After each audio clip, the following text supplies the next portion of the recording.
Sarah Martinez wiped the sweat from her forehead as she finished her evening jog through the quiet suburban neighborhood of Riverside. The setting sun painted the sky in shades of orange and pink, and the familiar sounds of families settling in for dinner drifted from the houses she passed. After 12 years of military service, including 8 years as a Navy SEAL, Sarah had learned to appreciate these peaceful moments. They reminded her of what she had fought to protect during her deployments overseas. At 34, Sarah looked like any other resident of the middle-class neighborhood. Her athletic build was concealed beneath loose-fitting workout clothes, and her dark hair was pulled back in a simple ponytail.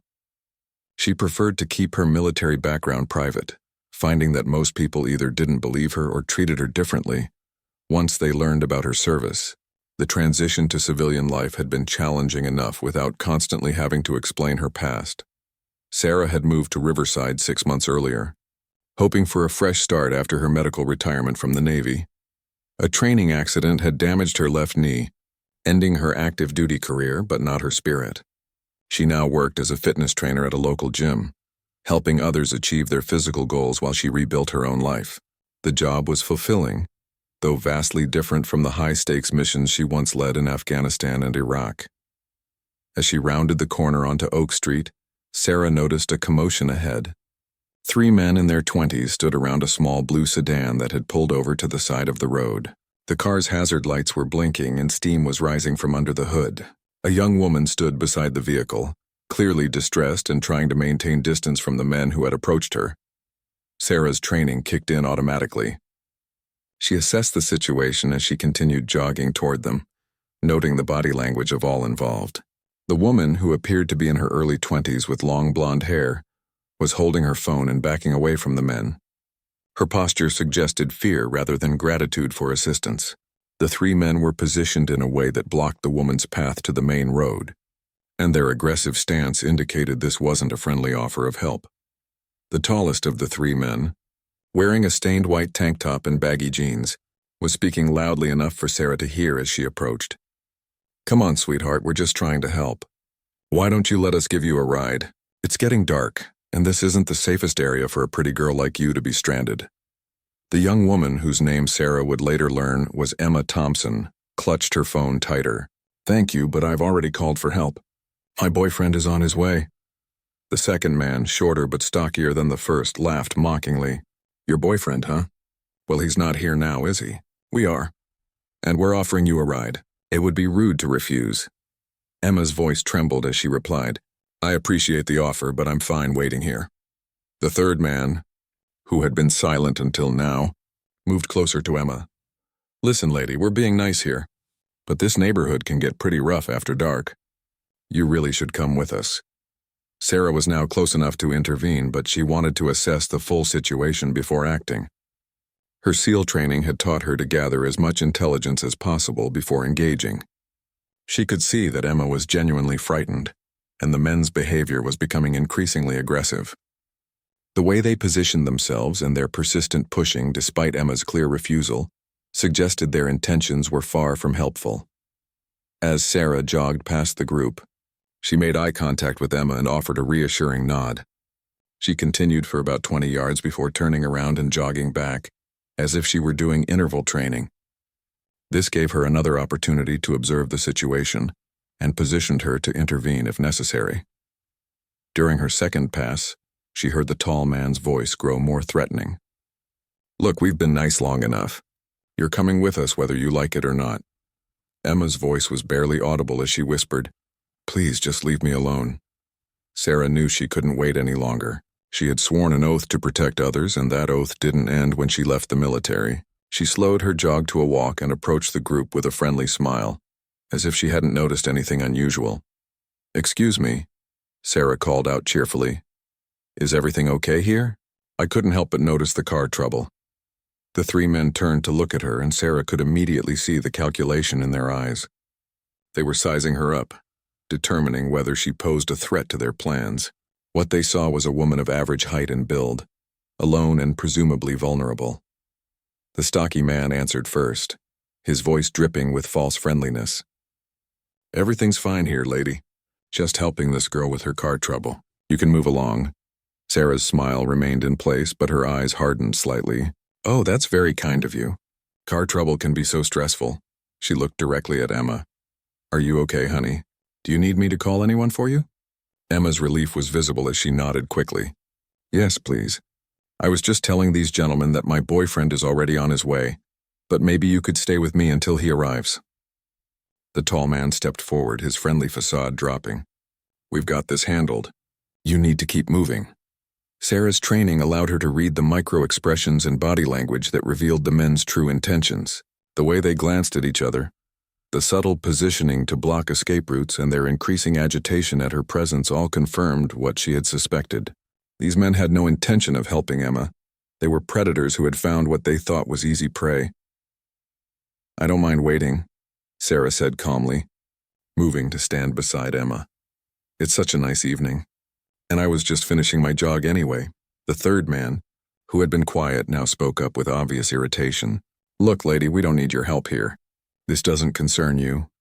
Sarah's voice remained pleasant, but there was steel underneath. Actually, I think it does concern me. Anytime someone needs help in my neighborhood, it concerns me. The tension in the air was palpable. Emma moved slightly closer to Sarah, instinctively recognizing her as an ally. The three men exchanged glances, and Sarah could see them making a decision. Their body language shifted from predatory confidence to aggressive frustration. They had expected easy prey, not complications. Sarah knew that the situation was about to escalate. Her years of experience in high-stress combat situations had given her an almost supernatural ability to read when violence was imminent. She could see it in the way the men's muscles tensed and how they shifted their weight, and in the dark looks they exchanged. What the three men didn't know was that they were about to make the biggest mistake of their lives. The tall man in the tank top took a step closer to Sarah, his patience clearly exhausted. Listen, lady, you need to mind your own business and walk away. Right now. Sarah maintained her calm demeanor, but every muscle in her body was preparing for action. Years of combat training had taught her to appear relaxed while being ready to respond to threats in milliseconds. She positioned herself slightly in front of Emma, creating a protective barrier between the young woman and the three men. I think there's been a misunderstanding, Sarah said, her voice still friendly, but carrying an undertone that those with military experience would recognize as a warning. The young lady has already called for help and doesn't need a ride. Why don't we all just wait here together until her boyfriend arrives? The stocky man laughed harshly. You've got some nerve, don't you? 3 against 2 and you think you're in charge here? Emma's voice was barely a whisper as she spoke behind Sarah. Please, I just want to wait for my boyfriend. He'll be here any minute. The third man, who had been circling around to the side, spoke up with a sneer. Your boyfriend isn't coming, sweetheart. You never made that call. We saw you trying to get a signal, but your phone isn't working, is it? Sarah's assessment of the situation became even grimmer. These men had been watching Emma for a while, had seen her struggle with her phone, and knew she was truly stranded. They had approached her knowing she was isolated and vulnerable. This wasn't a random encounter, but a calculated attack. Well then, Sarah said, pulling out her own phone. Let me call for help. What kind of assistance do you need? A tow truck? Police? The word police had an immediate effect on the three men. Their postures became more aggressive, and the pretense of being good Samaritans evaporated completely. Put the phone away, the tall man demanded, taking another step forward. Nobody's calling anybody. Sarah looked at her phone screen and calmly said, I have full signal strength here. That's odd that yours isn't working, Emma. Sometimes these older phones have trouble with the towers. The implications of Sarah's statement weren't lost on the three men. She was letting them know that she understood exactly what was happening and that she had the means to call for help. More importantly, she was demonstrating that she wasn't intimidated by their threats. The stocky man's face reddened with anger. I'm done playing games. Both of you are coming with us, and if you try to use that phone, you're going to regret it. Sarah's expression never changed, but Emma could feel the shift in her stance. There was something different about this woman, something that made Emma feel safer despite the growing threat from the three men. I don't think so, Sarah replied simply. The tall man had heard enough. He rushed towards Sarah with his right hand raised, intending to grab her phone and establish physical dominance over both women. It was a decision he would regret for the rest of his life. What happened next took place in less than 3 seconds. But to Emma, watching in shock, it seemed to unfold in slow motion. As the man reached for her, Sarah's body moved with a fluidity and precision that seemed almost supernatural. Her left hand intercepted his reaching arm, grasping his wrist and pulling him forward and off balance. Simultaneously, her right elbow drove upward into his solar plexus, forcing the air from his lungs in a painful whoosh. Before he could even process what was happening, Sarah's right hand moved to the back of his neck while her left leg swept behind his legs. Using his own momentum against him, she sent him crashing to the ground with such force that the impact could be heard from 20 feet away. The entire sequence was executed with the kind of precision that comes only from years of intensive training and real-world application. There were no wasted movements, no unnecessary force, just efficient and devastating technique. The stocky man and his companion stood frozen in shock for a moment, unable to process what they had just witnessed. Their friend, who had seemed so confident and aggressive just seconds before, was now lying on the asphalt, gasping for breath and clutching his chest. Sarah stood over the fallen man with the same calm expression she had maintained throughout the encounter. "I really think you should reconsider your approach here," she said conversationally, as if she had just corrected a minor social error rather than neutralized a physical threat. Emma's mouth hung open in amazement. The transformation in Sarah had been instantaneous and complete. One moment she had been a friendly jogger offering help, and the next she had disabled a man twice her size with movements so fast and precise they seemed choreographed. The stocky man found his voice first. "What the hell was that? Who are you?" Sarah ignored his questions and instead addressed Emma without taking her eyes off the remaining two men. "Emma, please step back toward the car and stay behind me." The fallen man was slowly getting to his feet, his face a mixture of pain, humiliation, and rage. "You got lucky, lady. That won't happen again." Sarah's voice remained calm and measured. "Actually, that wasn't luck. And if you're smart, you won't give me a reason to demonstrate again." The third man, who had been silent during most of the encounter, suddenly spoke up. "You think you're tough? Maybe you got one of us, but there are still 3 of us and 2 of you." Sarah tilted her head slightly, as if considering his mathematics. "Actually, I count differently. I see 3 men who are way out of their league and about to make a very bad situation much worse for themselves." The confidence in her voice was unsettling to the 3 men. Most people, especially women, would be terrified when outnumbered and threatened. But Sarah spoke as if she held all the advantages despite being outnumbered. The tall man, now back on his feet but moving gingerly, wiped blood from his lip. "This isn't over. You have no idea who you're messing with." Sarah's smile was cold and professional. "Actually, I think you're the ones who have no idea who you're messing with. You have 2 choices right now. You can walk away and pretend this never happened, or you can escalate this situation and learn just how badly you've misjudged things." The 3 men looked at each other uncertainly. Their original plan had been simple: intimidate a stranded young woman and take advantage of her vulnerability. Now they found themselves facing someone who had just dismantled their friend with embarrassing ease and seemed completely unfazed by their threats. Emma watched the standoff with growing amazement. She could see that Sarah wasn't just physically capable. There was something in her demeanor that suggested she had dealt with far more dangerous situations than 3 small-town bullies.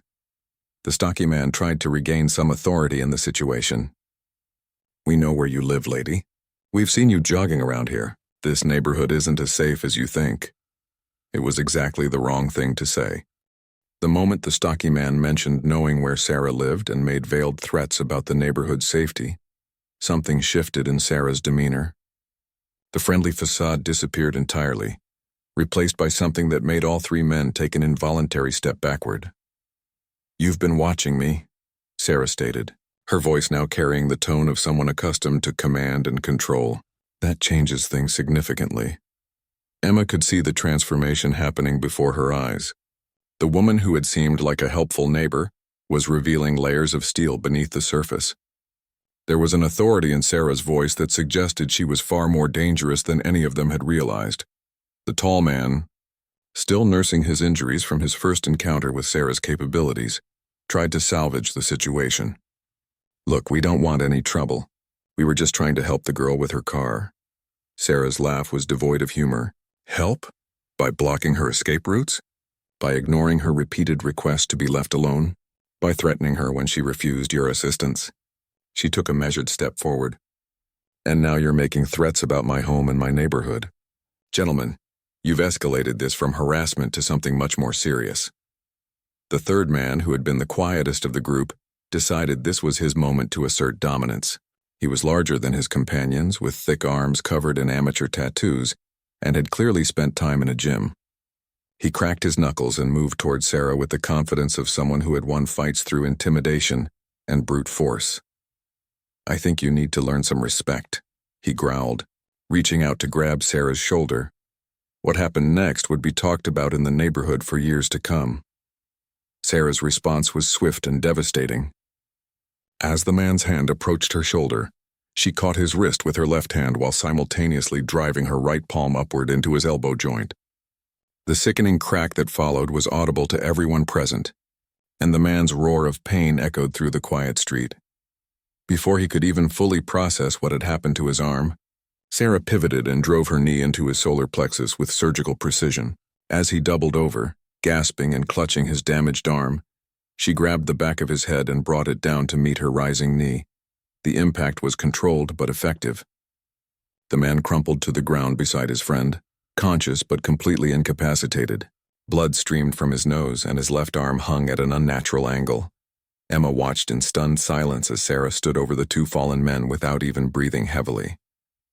The entire sequence had taken less than 5 seconds, and it had been executed with a level of skill and precision that seemed almost mechanical in its efficiency.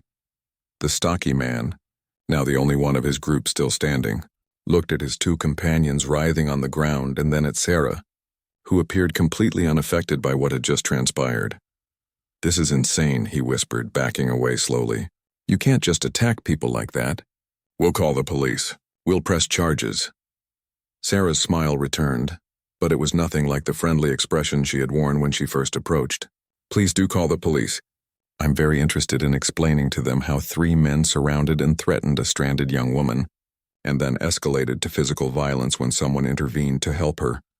She pulled out her phone and held it up. "I've been recording this entire encounter since I realized what was happening. Would you like me to play back the part where your friend here threatened to take both of us whether we wanted to go or not?" The stocky man's face went pale. He hadn't noticed Sarah activating her phone's recording function during the confrontation, and the implications hit him like a physical blow. Everything they had said and done had been captured, including their threats and their initiation of physical violence. Emma found her voice for the first time since the violence had begun. "Who are you?" she whispered. Sarah's expression softened as she looked at the young woman. "Someone who believes people should be able to go about their lives without being threatened or intimidated." The stocky man was now frantically trying to help his companions to their feet. The tall man was moving slowly but could walk, while the larger man with the broken arm was struggling to stand without using his damaged limb. "We need to get him to a hospital," the stocky man said. His earlier bravado completely evaporated. Sarah nodded. "That would be wise. Compound fractures can be serious if not treated promptly." Her clinical assessment of the injury sent another chill through the group. She spoke about the damage she had inflicted with the detached professionalism of someone who had caused such injuries many times before. As the 3 men began to move away, supporting their injured companion, the stocky man turned back one last time. "This isn't over," he said, but his voice lacked conviction. Sarah's response was delivered with quiet certainty. "Yes, it is. And if I see any of you near Emma or in this neighborhood again, if I hear that you've approached or threatened any other women, our next encounter will go very differently." There was something in her tone that made it clear this wasn't a threat but a promise. The 3 men hurried away, the injured man's groans of pain marking their retreat down the street. Emma stood in the gathering darkness, staring at Sarah with a mixture of gratitude and amazement. "I don't understand what just happened. How did you do that? Who are you?" Sarah's demeanor began to shift back toward the friendly neighbor she had appeared to be when she first approached. "I'm someone who's had training in self-defense and doesn't like to see people being bullied." But Emma wasn't satisfied with that explanation. She had witnessed something far beyond ordinary self-defense training. The precision, the speed, the clinical efficiency of Sarah's responses suggested a level of expertise that went far beyond weekend martial arts classes. "That wasn't just self-defense training," Emma said quietly. "The way you moved, the way you handled them, That was professional. Military? Sarah hesitated for a moment, then nodded. Former military, yes. What branch? Another pause. Navy. Emma continued to study Sarah's face in the dim light from the street lamps. Just Navy? Or something more specialized? Sarah looked at the young woman for a long moment, weighing her response. She had spent months in this neighborhood trying to blend in, trying to be just another resident working to rebuild her life after military service. But tonight had shattered that carefully constructed anonymity. I served in special operations, Sarah finally admitted. Emma's eyes widened as the pieces fell into place. The devastating efficiency of Sarah's movements, her complete calm under pressure, her professional assessment of the injuries she had inflicted, and her obvious familiarity with dangerous situations all made sense now. You're a Navy SEAL, Emma breathed. Sarah's silence in response to Emma's statement was confirmation enough. The young woman stood in the quiet street, processing the reality that she had just witnessed one of the military's most elite warriors in action. The three men who had threatened her had chosen to attack perhaps the one person in the entire neighborhood capable of destroying them with her bare hands. I can't believe this, Emma said, shaking her head in amazement. Of all the people they could have tried to intimidate, they picked a Navy SEAL. Sarah finally nodded, accepting that her cover was blown. Former Navy SEAL, she corrected. I'm retired from active duty.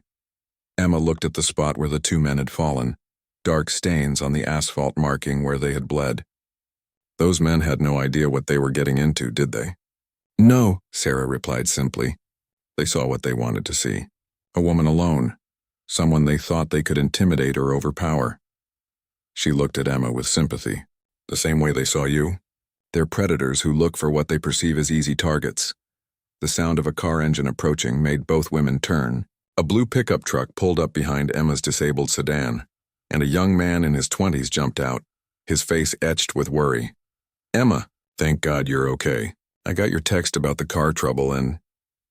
He stopped mid-sentence as he took in the scene. There were obvious signs of violence on the pavement, and both women had the look of people who had just been through something intense. Mike, Emma said, relief flooding her voice as she ran to him. I'm so glad you're here. Mike wrapped his arms around Emma, his eyes scanning the area suspiciously. What happened here? Are you hurt? I saw what looked like blood on the street. Emma pulled back and looked at Sarah, uncertain how much to reveal. Sarah gave her a slight nod, understanding that Emma needed to process what had happened and decide for herself what to share. 3 men approached me when my car broke down, Emma explained. They were pretending to offer help, but they had other intentions. Sarah here intervened and stopped them. Mike's expression darkened as he looked at the evidence of violence around them. They attacked you? They attacked her, Emma said, gesturing toward Sarah. And they quickly discovered that was a very bad decision. Mike studied Sarah with new interest. She stood quietly, allowing Emma to tell her story without interruption. There was something about Sarah's calm demeanor and the way she carried herself that suggested she was far from an ordinary Good Samaritan. I think we should call the police, Mike said. Those men assaulted both of you, and from the looks of things, at least one of them was seriously injured. Sarah spoke for the first time since Mike's arrival. The police might be a good idea, but we need to be accurate about what happened. The 3 men threatened Emma when she refused their help. When I intervened, they became aggressive and eventually attacked me. I defended myself and Emma. Mike noticed the precision in Sarah's language, the way she carefully described the sequence of events without emotion or embellishment. You defended yourself pretty effectively from the looks of it. I had training, Sarah said simply. Emma couldn't contain herself any longer. Mike, she's a Navy SEAL, a real Navy SEAL. Those 3 idiots tried to attack one of the most dangerous people in the world. Mike's eyes widened as he looked at Sarah with new respect and amazement. Seriously? Navy SEAL? Sarah nodded reluctantly. Former Navy SEAL. I'm retired from active duty. Mike whistled low. Well, that explains a lot. Those men picked the wrong person to mess with. As if summoned by their conversation, the sound of sirens could be heard in the distance, growing steadily closer. Someone in the neighborhood had apparently called the police after hearing the commotion. I called them while those men were retreating, Sarah explained. I thought it would be wise to have an official record of what happened, especially given their threats about knowing where I live.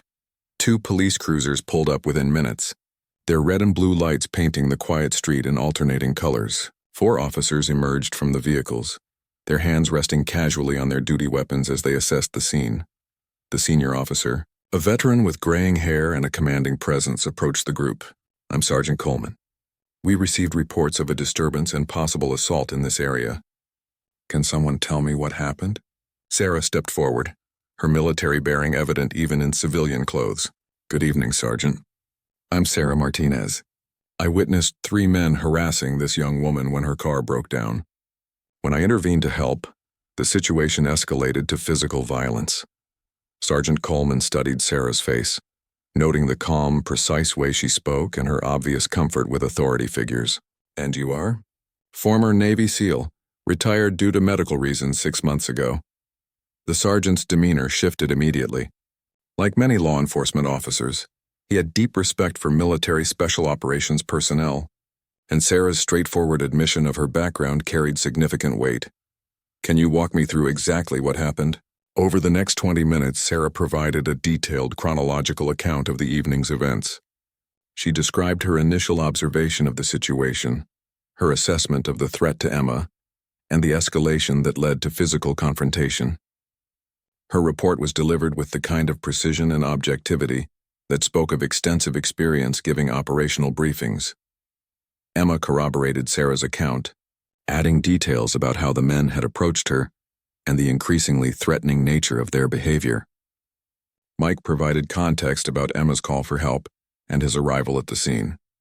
During the questioning, one of the younger officers discovered blood evidence and disturbed pavement where the confrontation had taken place. The physical evidence supported the accounts given by the women. "Do you have any idea who these men were?" Sergeant Coleman asked. Sarah shook her head.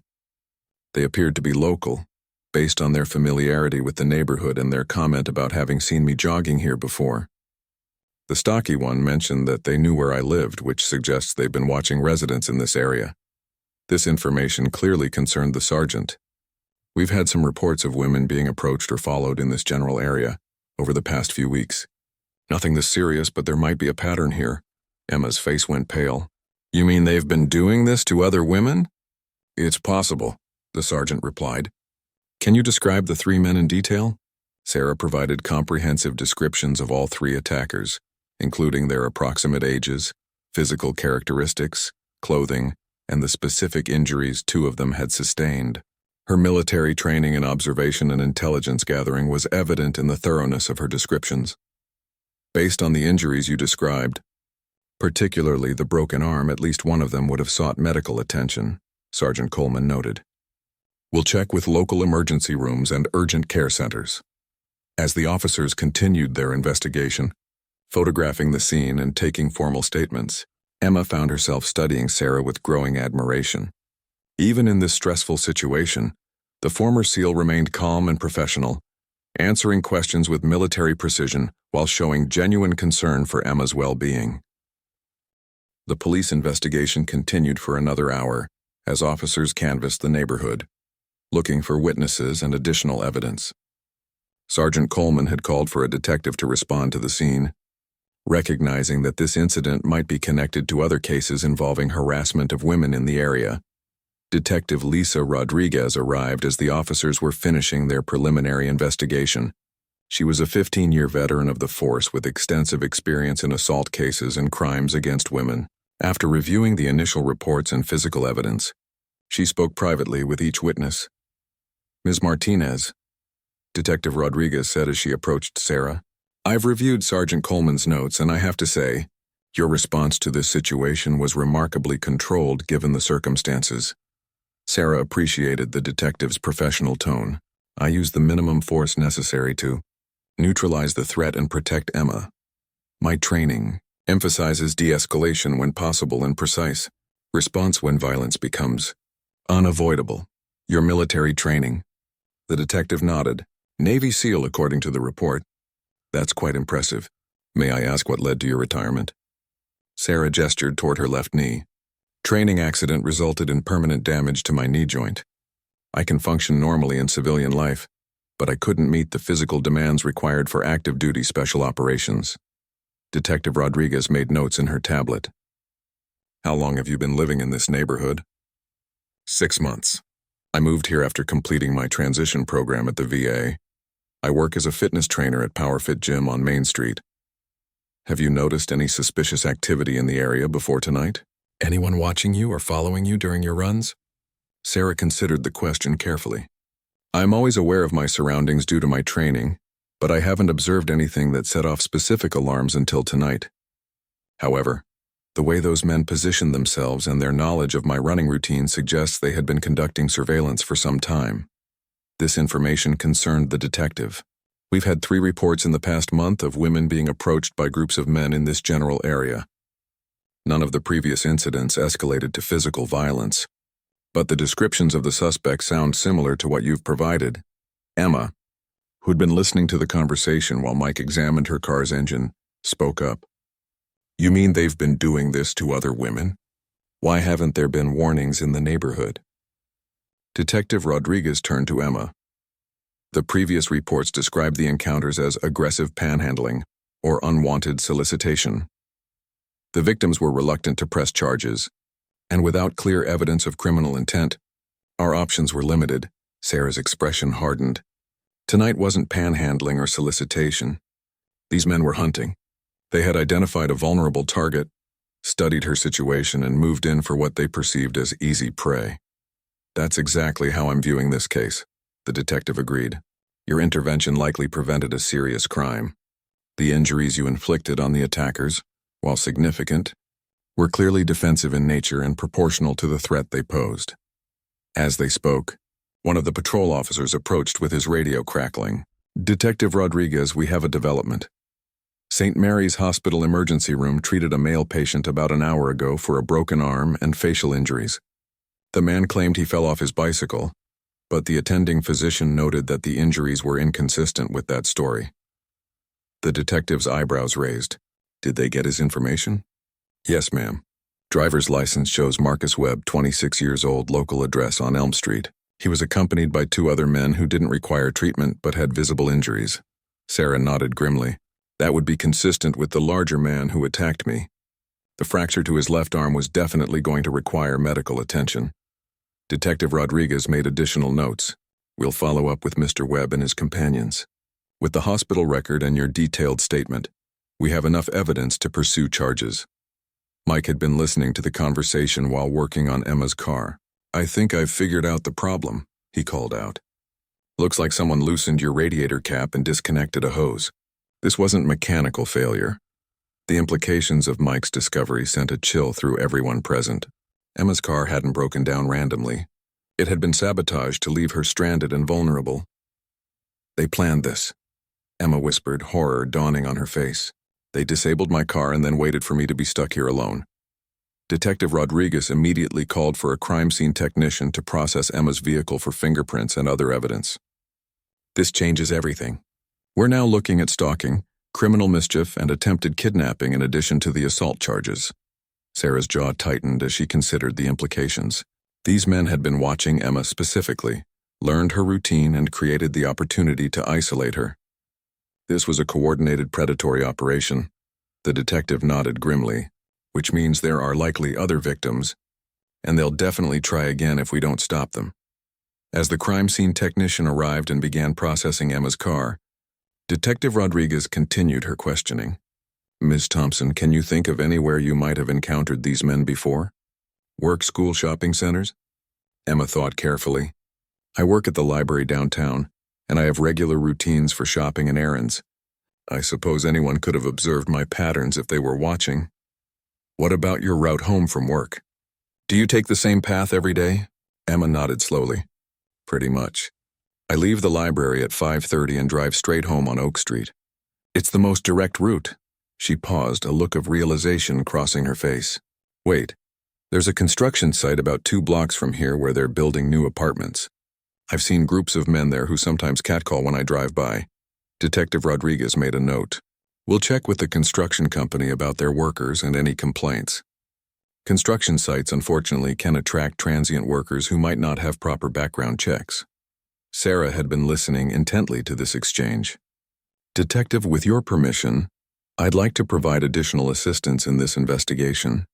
My background includes intelligence gathering and pattern analysis. The detective considered the offer. What did you have in mind? I could review the previous incident reports, help identify patterns or connections that might not be immediately obvious. I also have contacts in the veteran community who work in law enforcement and private security. We could set up surveillance in the area to see if these men return or if there are others working with them. Detective Rodriguez appreciated the offer, but had to be careful about civilian involvement.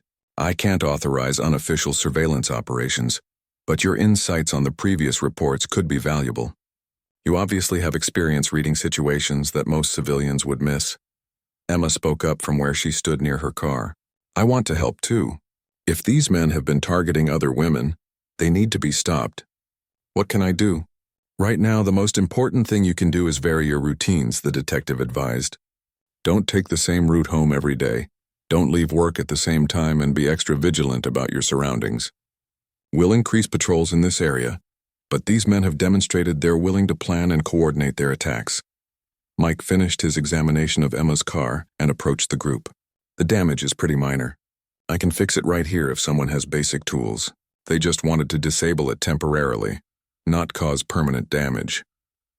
This detail further confirmed the calculated nature of the attack.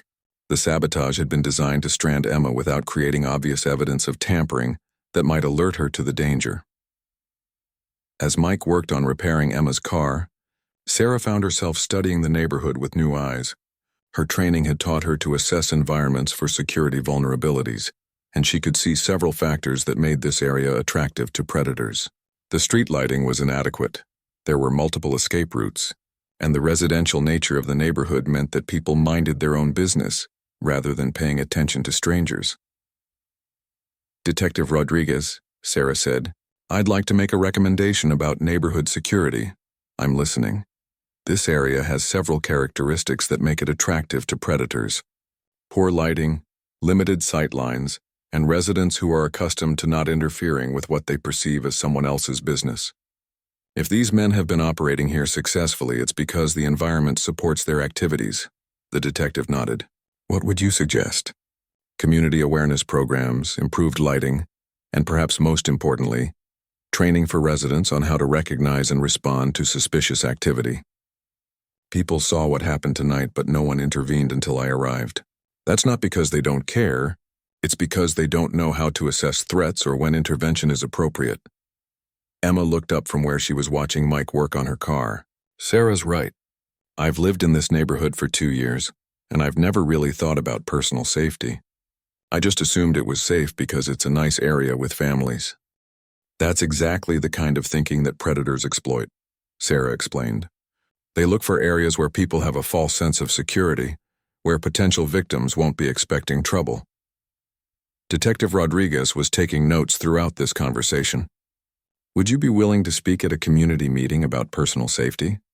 Your background and what happened here tonight would definitely get people's attention. Sarah considered the request. She had been trying to maintain a low profile in her civilian life, but tonight's events had already shattered her anonymity. Perhaps there was value in using her experience to help others. I'd be willing to help, Sarah agreed. But I think the focus should be on practical awareness and safety measures, not on my military background. The goal is to empower people to protect themselves and their neighbors, not to turn them into vigilantes. Mike called out that Emma's car was ready, and the group gathered around as he demonstrated that the engine was running smoothly again. The simple repair had taken less than 30 minutes, highlighting just how easily the sabotage could have been accomplished by someone with basic mechanical knowledge. The good news is that your car is fine, Mike told Emma. The bad news is that this confirms these men had been planning this for a while. They knew exactly how to disable your vehicle in a way that would leave you stranded but wouldn't create obvious evidence of tampering. Detective Rodriguez finished collecting the last of the evidence and witness statements. We have enough to move forward with charges once we locate the suspects. The hospital records give us a starting point, and the physical evidence from the scene supports all of your statements. As the police prepared to leave, Emma approached Sarah with tears in her eyes. I don't know how to thank you. If you hadn't been here tonight, Sarah placed a gentle hand on Emma's shoulder. You don't need to thank me. What happened tonight was wrong, and stopping it was the right thing to do. Just promise me you'll be more careful and trust your instincts if something feels wrong." Emma nodded emphatically. "I will. And I want to learn more about personal safety. Would you be willing to teach me some basic self-defense?" Sarah smiled at the young woman's determination. "I'd be happy to help. But remember, the best self-defense is awareness and avoidance. Most dangerous situations can be prevented if you recognize the warning signs early enough." 3 days after the incident, Detective Rodriguez called Sarah with an update that confirmed her worst fears about the 3 attackers. The investigation had uncovered a pattern of predatory behavior that extended far beyond the few reported incidents in Sarah's neighborhood. "We arrested Marcus Webb and his 2 companions yesterday evening," the detective informed Sarah over the phone. "When we searched Webb's apartment, we found what can only be described as a stalking operation." Sarah felt a chill as she listened to the details. From her kitchen table, where she had been reviewing fitness training schedules for her clients, she could see the street where the attack had occurred just 3 days earlier. "What kind of operation?" Sarah asked, though her military experience gave her a grim idea of what the detective might have discovered. Photographs, schedules, and detailed notes on at least 15 different women in the area. Emma's information was there, including photos of her car, her work schedule, and notes about her daily routines. But she wasn't the only one. The scope of what Detective Rodriguez was describing made Sarah's blood run cold. These men hadn't been opportunistic predators. They had been running a systematic operation to identify, study, and target vulnerable women throughout the community. "Were there other victims?" Sarah asked. "We're still investigating, but we've identified at least 3 women who were approached by these men in the past 2 months. All of them reported feeling uncomfortable, but weren't sure if anything criminal had actually occurred. Now we understand they were being tested to see how they would respond to intimidation." Sarah closed her eyes, processing the implications. They were refining their techniques, learning which approaches worked and which didn't. Exactly. And according to the evidence we found, Emma was going to be their first serious escalation. They had detailed plans for her abduction, including a location where they intended to take her. The detective's words hit Sarah like a physical blow. She had intervened in what would have been a life-altering crime, possibly preventing Emma's death. The casual way those 3 men had approached the situation suddenly made terrible sense. They had done this before, just not to this extreme. "Are they talking?" Sarah asked. "Webb is trying to negotiate a plea deal by providing information about their operation. Apparently, they had been planning to expand beyond this neighborhood. They had started scouting women in the college district and near the shopping mall." Sarah felt her military training kicking in, analyzing the threat assessment and operational scope. "Detective, this sounds like they were building towards something much larger than random assaults." "That's exactly what our criminal psychologist thinks. The level of planning, the systematic approach, the escalation pattern. We're looking at what could have become a major criminal enterprise if they hadn't been stopped." The weight of what had almost happened settled on Sarah's shoulders. Her decision to intervene during her evening jog had prevented not just one crime, but potentially dozens of future attacks on innocent women. "There's something else," Detective Rodriguez continued. "Webb claims they weren't working alone. He's hinting at a network of men who share information and techniques for targeting women. He wants to trade information about this network for a reduced sentence." Sarah's jaw tightened. The idea that there might be other groups operating similar schemes was deeply disturbing. "What do you need from me?" "Webb has specifically asked to speak with you. He says he wants to apologize and provide information that might help prevent other women from being targeted. I'm not sure if it's genuine remorse or if he's hoping to manipulate you into supporting a lighter sentence." Sarah considered the request carefully. Her SEAL training had included psychological operations and interrogation techniques. She understood how predators thought and how they tried to manipulate their victims and law enforcement. "I'll speak with him, but only under controlled circumstances and with specific conditions." "What conditions?" "Full recording of the conversation you present throughout, and I want to review all the evidence you've collected first. If he's genuinely remorseful and has useful information, I'll listen. But if this is a manipulation attempt, I want to be prepared to call him on it." Detective Rodriguez agreed to Sarah's terms, and they scheduled the meeting for the following day. After hanging up, Sarah sat in her quiet kitchen, thinking about the broader implications of what they had uncovered. Her phone buzzed with a text message from Emma. "Sarah, I've been thinking about what you said about community awareness. I talked to my supervisor at the library and she wants to organize a safety workshop. Would you be willing to speak to our staff and regular patrons? Sarah smiled at Emma's resilience and determination to turn her traumatic experience into something positive. She quickly typed back, "Absolutely. Let me know when and where." Over the next few hours, Sarah received similar messages from other neighbors who had heard about the incident. Word had spread through the community about what had happened, and people were realizing they needed to be more aware of the dangers that had been operating in their midst. Mrs. Chen, from down the street, called to ask if Sarah would teach a self-defense class at the community center. The neighborhood watch coordinator wanted to schedule a meeting to discuss improved security measures. Even the local school district reached out, asking if Sarah would consider speaking to their staff about recognizing potential threats to student safety. Sarah realized that her attempt to live quietly in civilian life was over. Whether she liked it or not, she had become the neighborhood's unofficial security expert. But as she thought about Emma's frightened face that night, and about the 15 other women whose photographs had been found in Webb's apartment, she knew she couldn't turn away from the opportunity to help. That evening, she called her former commanding officer, Captain Jennifer Hayes, who had transitioned to civilian life 2 years earlier, and now worked in private security consulting. "Jenny, it's Sarah Martinez. I need some advice about a situation here." "Sarah, good to hear from you. What's going on?" Sarah explained the events of the past few days, including the attack, the investigation's findings, and the community's response. Captain Hayes listened without interruption, occasionally asking clarifying questions. "Sounds like you stumbled into something that could have been much worse," Hayes said when Sarah finished. "And it sounds like your community is lucky to have you there."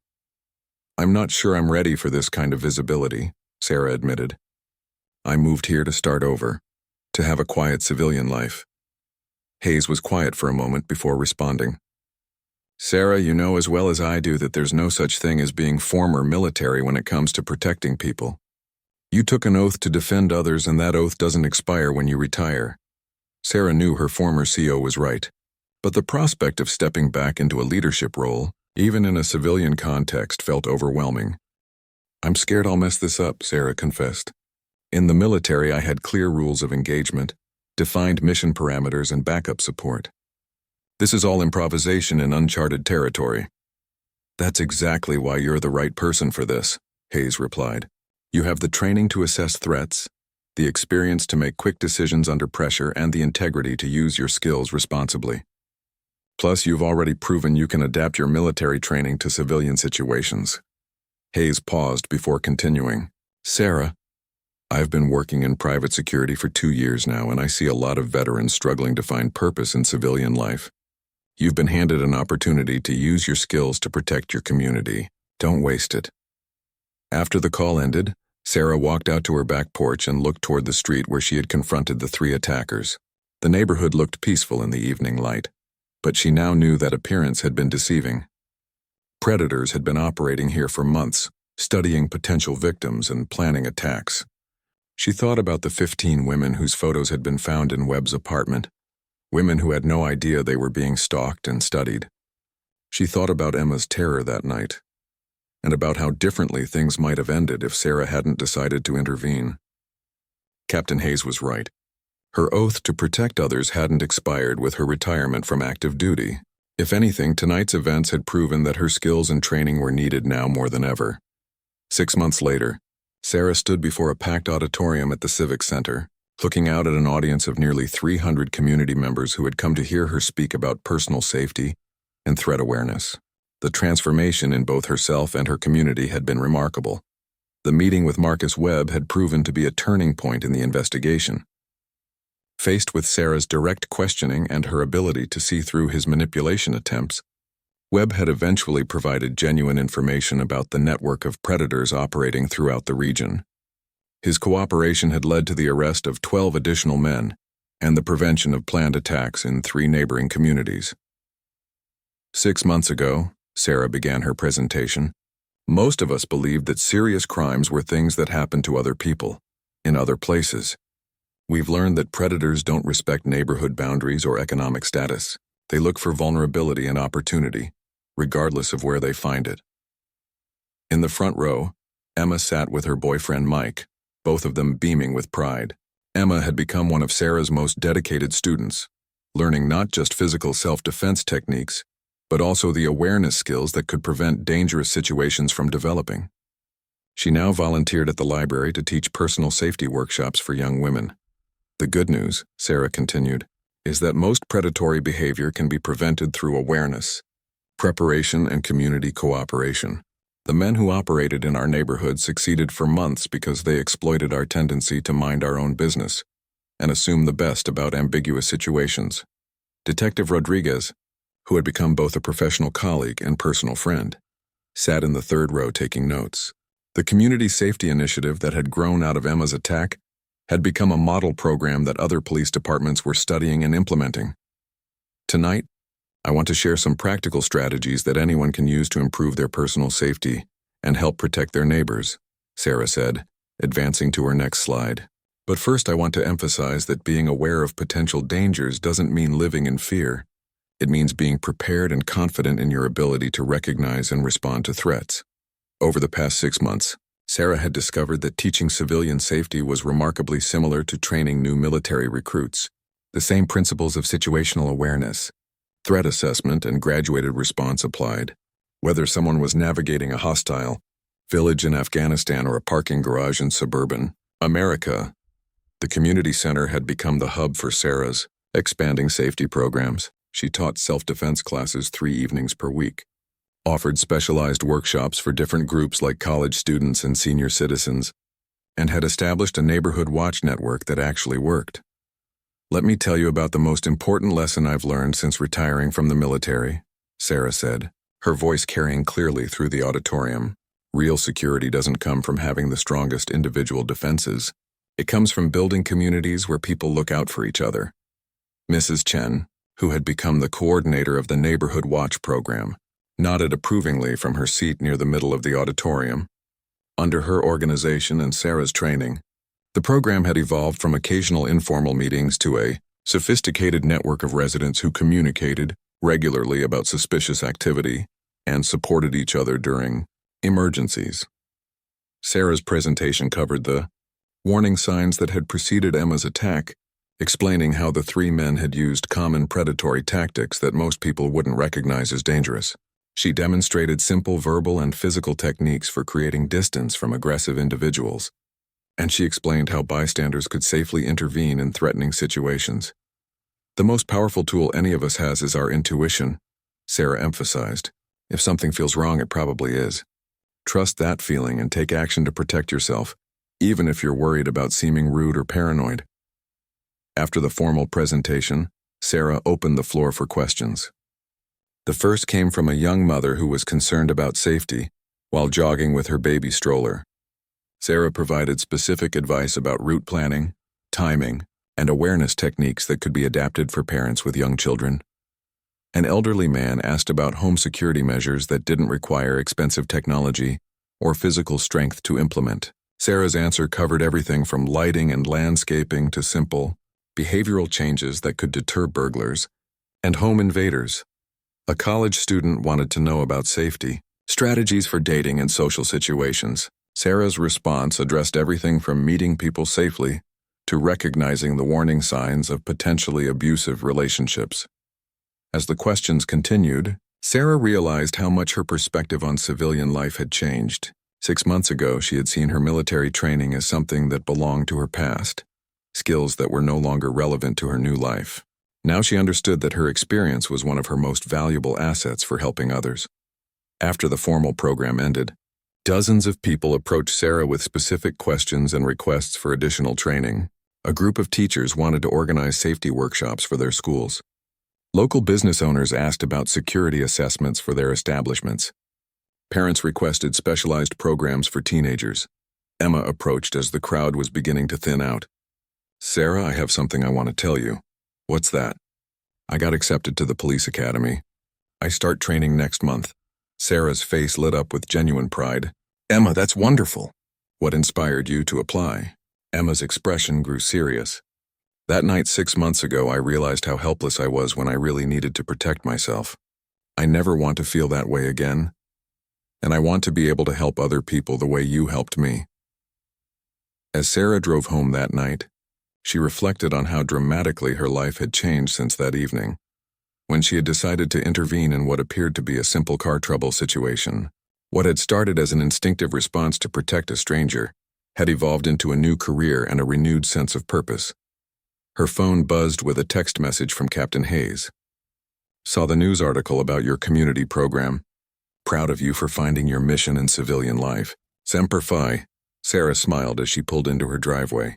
The house that had once felt like a retreat from her military service now felt like a command center for operations that were just as important as anything she had done in uniform. The 3 men who had attacked Emma that night had intended to victimize one woman and terrorize a community. Instead, their actions had awakened a sleeping protector and created a network of aware, prepared, and connected neighbors who looked out for each other.